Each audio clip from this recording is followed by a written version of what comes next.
This is the Clover Pom Pom Maker, and it's in two pieces, in partially because we just finished making a pom-pom, but it also helps to know your piece of equipment. So this little rod in the middle, that is part of what you're going to wind your yarn around. So you put it back together, and you can see how it works here, right? To turn it back to beginning, this is how you take it out of the package. So just to be clear again, you open that side, you open this side, and once you're done with your pom-pom, you pull it apart, which is how we started. So the first thing you notice is you have these little ridges here. So it comes out, and you're like, do I open this way? No. You start off by opening that guy up, and there's no resistance. It just opens right up. And then you flip it over, and you see another one.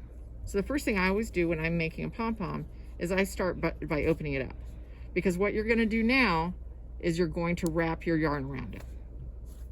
So now to wrap the yarn around to make a pom-pom, you just start doing this. And you might think, oh, that coverage is good. See this coverage right here? You might look at that and think, oh, that's enough. It's not. You want so much yarn on here that you can't get any more yarn on it. And you want it to be fully packed. You just want as much packing in there as possible, because the best pom-poms are nice and dense.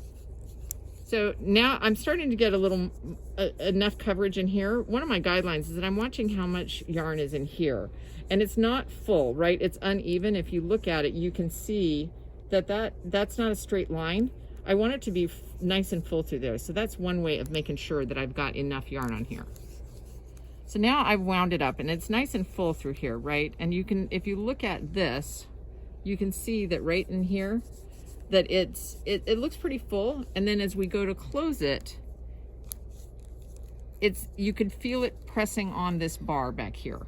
So that's a nice full pom-pom. Now I'm cutting this, and there's a tail here and a tail here. Doesn't really matter. You're gonna trim up the ends at some point. So now we go to the other side, and we wind and wind and wind the other side, just like we did before.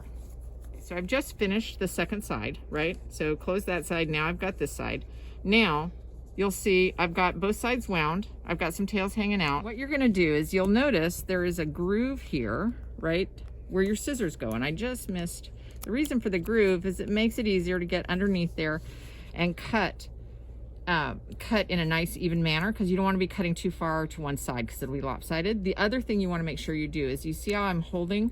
I'm not just holding, I'm pressing down, because I don't want the two sides of the pom-pom maker to come apart. Tell me what you're doing here. All right, so I've cut the one side. And one of the things I often do is I go through and see if I've got any long pieces, and I'll trim it. It's easier to trim it now and just make sure that that has a nice even, right? And then we're gonna flip it over and we're gonna cut on the other side. You want your scissors up underneath the fiber. And although it may look like, oh man, this is so hard, you want it to be tough, because honestly, you want a lot of yarn in your pom-pom. And so it can be tough to cut through all of the layers. So now we've cut both sides. You can see all the way around. And what we're gonna do is we're gonna take a piece of yarn and we're gonna run it down this channel so that it goes all the way around. And that's gonna be what holds our pom-pom together. So some people will cut a long strand off before. I usually don't, but that's just me. You can see how I'm putting the yarn in there, and I'm also popping it through. So now you can't see the yarn I just put in there. And you want to do it that way because you want it to be nice and tight around the center.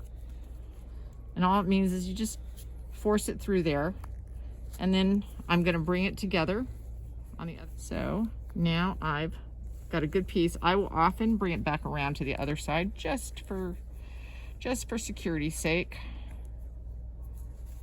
And then all I'm doing is wrapping it back the other way, and I'm gonna tie a little knot in it, and then we're gonna open up the pom-pom maker. But I just open up, so I've taken the first side off. Remember from the very beginning, we opened this up, and look how nice and fluffy that's gotten. And then I'm going to do the other side as well. And this is the part where I always have to stop and think. It comes apart in the middle, and then I just make sure that I've got a nice knot in this. I'm double checking because I can't remember how good my knot was.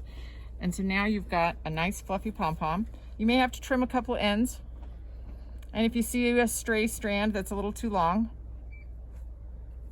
but aside from that, you have a very nice little pom-pom.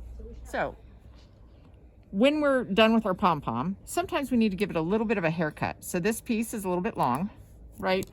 And sometimes we have to give it a little bit of a fluffing to see what needs to be cut. This side seems a little bit longer. Be careful. You don't want to be trimming too much. It's easier to trim a little bit than it is to glue it back on. And now you have a nice little pom-pom.